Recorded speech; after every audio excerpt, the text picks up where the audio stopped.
Hello' guys, কি খবৰ? সকলোৱে আশা কৰোঁ আপোনালোকৰ সকলোৱে ভাল। মোৰো খবৰ খাতি ভালেই। আজি এটা আমাৰ ঘৰৰ বিশেষ দিন, মানুহজন আৰু দেউতাৰ কাৰণে আজি বহুত বিশেষ। সেইকাৰণে কি প্ৰগ্ৰেম কৰোঁ দেখুৱাই আছোঁ, আপোনালোকক শেষলৈকে চাই থাকিব। আৰু ভিডিঅ'টো বহুত ভাল হ'বলৈ গৈ আছে, আপোনালোকে চাব বুলি আশা থাকিল। আজি মানে তাৰমানে সেইবিলাক যিখিনি আয়োজন কৰিছোঁ মানে সেইখিনি ৰাতিকৈহে হ'ব। সেইকাৰণে এতিয়া আবেলি হৈছে আৰু আমাৰ বা আহি আছে, দেখুৱাই আছোঁ শেষলৈকে, আপোনালোকে চাই থাকিব। গৰুলে কলপাত পাৰি আছে আৰু এতিয়া আমাৰ ৰাতিলৈ যিটো প্ৰগ্ৰেম হ'ব সেইকাৰণেও কলপাত পাৰি আছে, আপোনালোকক দেখুৱাই আছোঁ।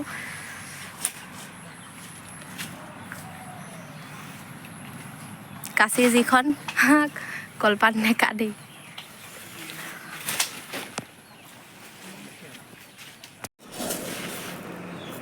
এতিয়া চাউলকেইটা তিয়াই লৈছোঁ অলপৰ কাৰণে, মেচিনত নিব বেছিকৈ তিয়াব নোৱাৰি, পিছে কোমল হৈ যাব যে, সেইকাৰণে অলপমান 5 মিনিটমান তিয়াই লওঁ আৰু তিয়াই ধুনীয়াকৈ এতিয়া মানুহজনৰ এইখিনি বান্ধি দি লওঁ। এতিয়া হৈ গ'ল 5 মিনিট। এইখিনি এতিয়া পিচি আনিবলৈ দিওঁ, ধুনীয়াকৈ পেকিং কৰি দিলোঁ, মোনাত এতিয়া ভৰাই দিওঁ মানুহজনক।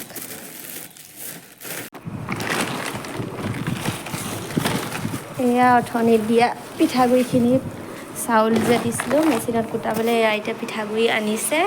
এয়া ৰাতিৰ কাৰণে কি কৰি আছোঁ আপোনালোকে গম পাইছেই চাগে অলপকৈ। এইটো মই উলিয়াই লওঁ এইখিনি। এয়া এতিয়া পিঠাগুড়িখিনি ধুনীয়াকৈ উলিয়াই লৈছোঁ কোলা এখনলৈ। বহুতখিনি হ'লগৈ দেখোন, 3 কেজি চাউলৰ, বাঢ়িবহে চাগে।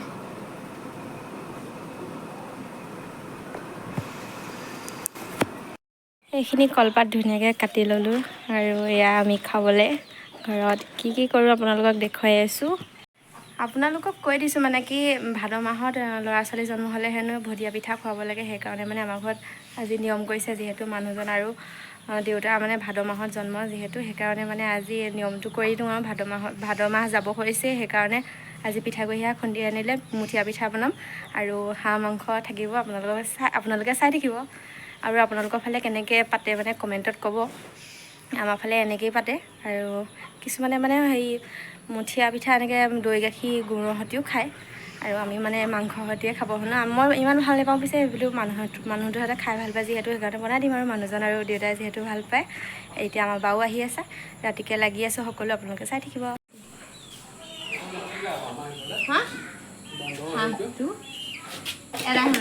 এইটোৱে হাঁহ লাষ্ট।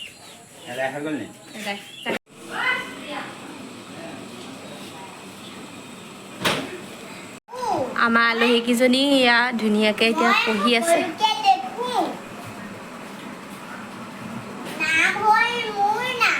নাক হ'ল মোৰ নাম। পোহৰ দেখিছ জানো তহঁতি? আজি এইবাৰ প্ৰথম বনাম আৰু। ক'ত বনাবি? কি জুইত?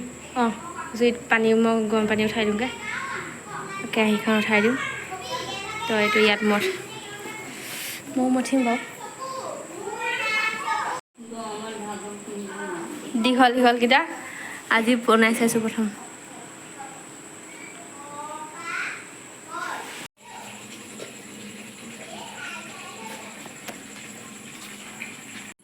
আমাৰ ভিতৰৰ চৌকাত নেপাতিলেও, চৌকাটো পিছে বেছি ভাল নহয় মানে, আৰু জুই বেছি দিব নোৱাৰি যে, সেইকাৰণে বাহিৰলৈকে আনিলোঁ। বাহিৰত পৰা এতিয়া কেৰাহী পানী পাতি দিছোঁ, পানীখিনি গৰম হৈ লওক। বাহঁতে পিঠা মঠি আছে, তাৰপিছত ইয়াত আনি দিম আৰু। ধুৱাইছে পাই। এইফালে মাংস কাটি আছে।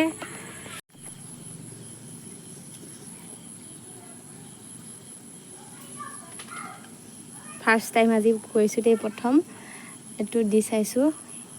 পানীখিনি গৰম হৈ গৈছে, আজিহে কৰি পাইছোঁ আৰু। ছোৱালীকালতো কৰি পোৱা নাই, বোৱাৰীকালত এইবাৰ প্ৰথম। আগতে মায়ে বনায় বাৰু প্ৰতি বছৰে, এইবাৰ বোলো মই বনাই চাওঁচোন।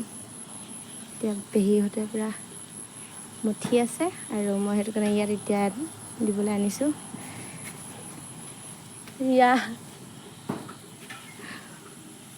হাঁহিবলৈ আহিছা?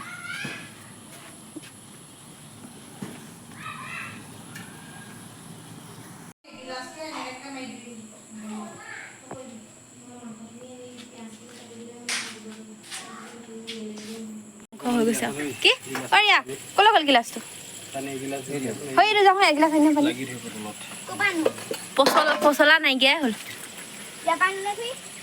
বৰ কেৰাহীত মাংস নাইকিয়া হৈ থাকিলে মনে মনে এইকণে হৈ থাকিলে নে মাংস কেৰাহীখন ডাঙৰ মাংস সৰুকেইটাই তাতে আছে কৈছোঁ মই খাবলৈ ৰেডি হৈছে